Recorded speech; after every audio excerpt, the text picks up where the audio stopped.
Today we're in a tree, or Zacchaeus's anyway. Last week we started our series about the new normal, and we were focusing on how people needed to be more important than buildings. This week we want to focus about affirming people, not judging them.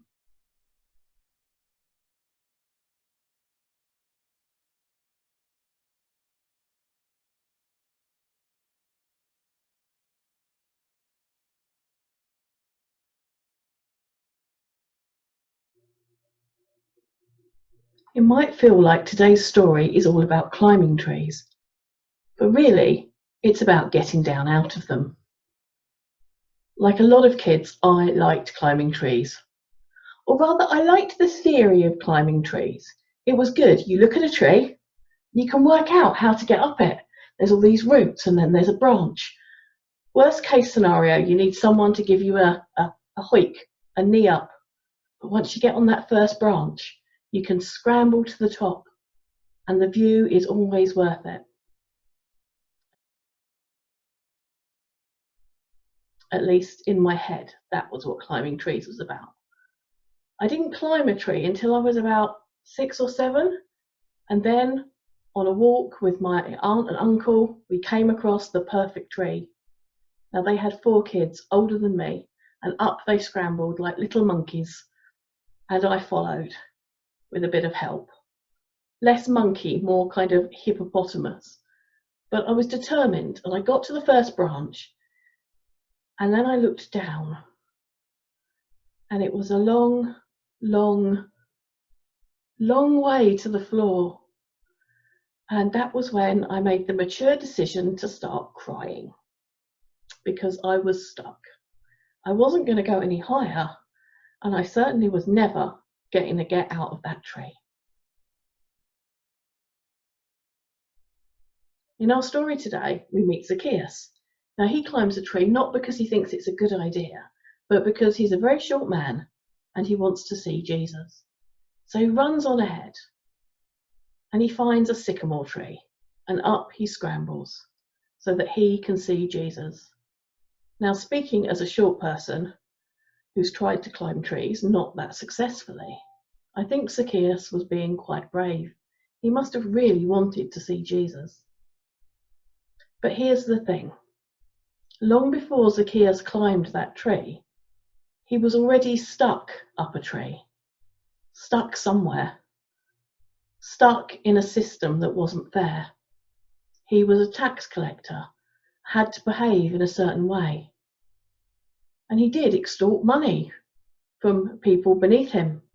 But he was probably having money extorted from him, from those above him in the system. Nobody liked Zacchaeus. He had no friends. So he was already stuck in a tree.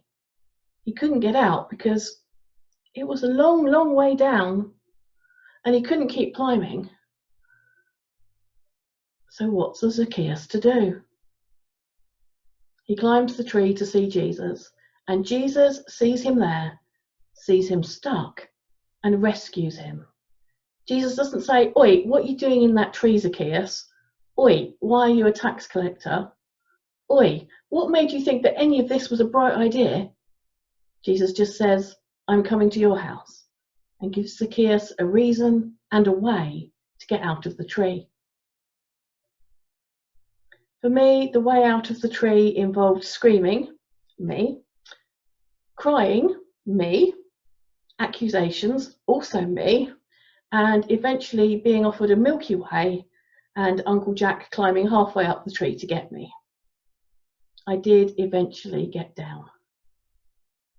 But part of the fear when I was up there was how much trouble I was going to be in for getting stuck in a tree.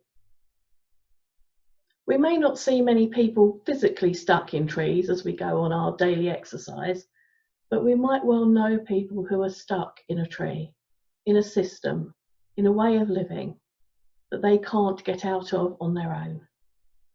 And our job as Christians is to give them a way out, a way down, to encourage them, to get a ladder if we need to offer them a Milky Way, and to help them come back to earth.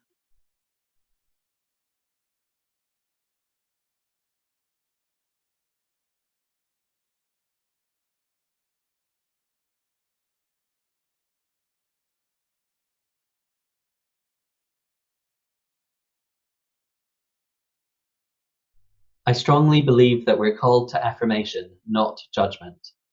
But I don't mean that in the wishy-washy sense that some people struggle with. Jesus doesn't judge, he affirms.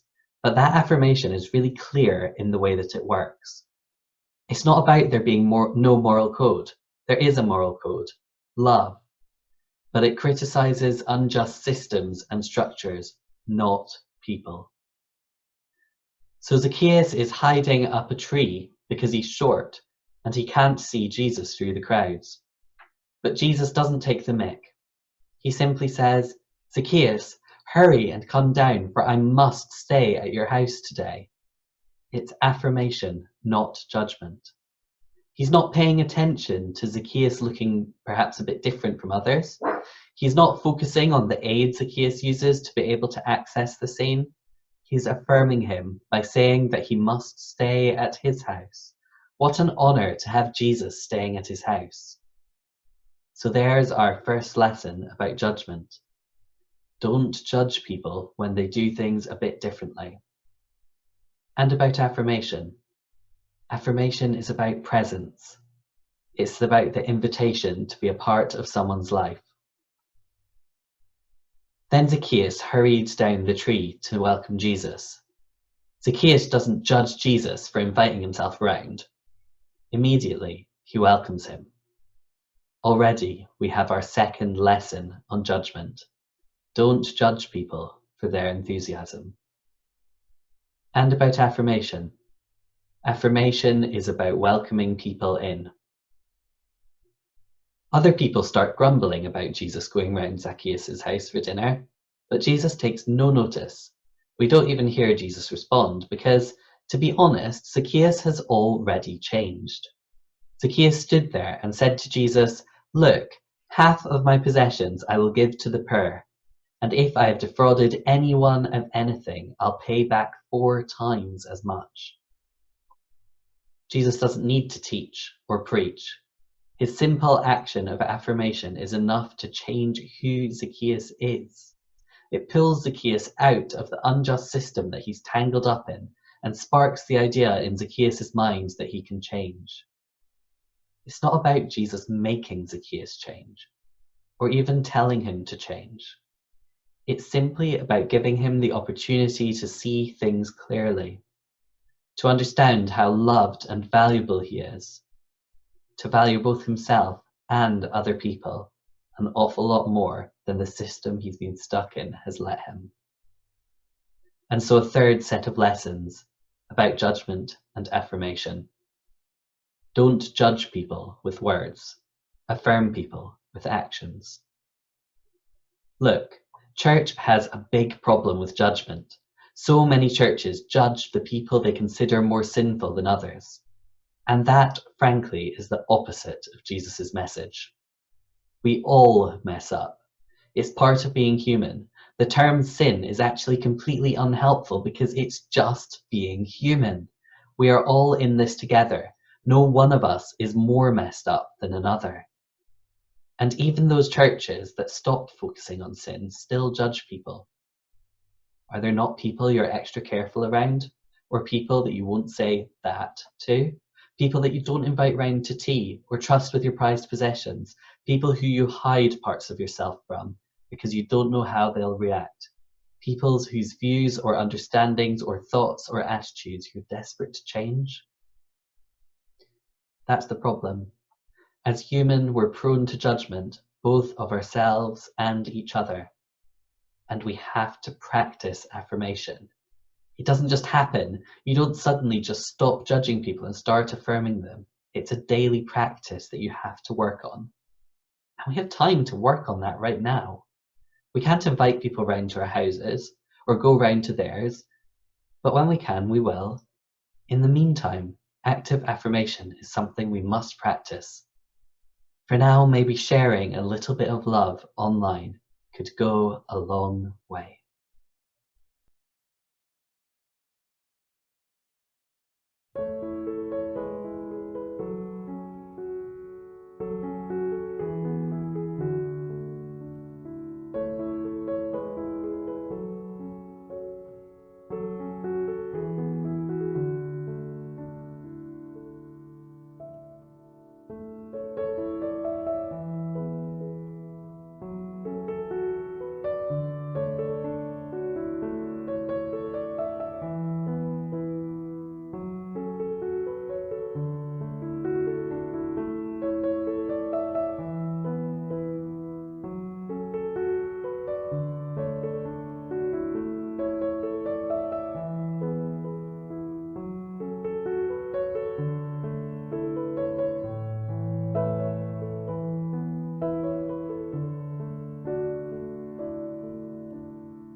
So this week, make a list of all the people you judge and why, and try to work on it.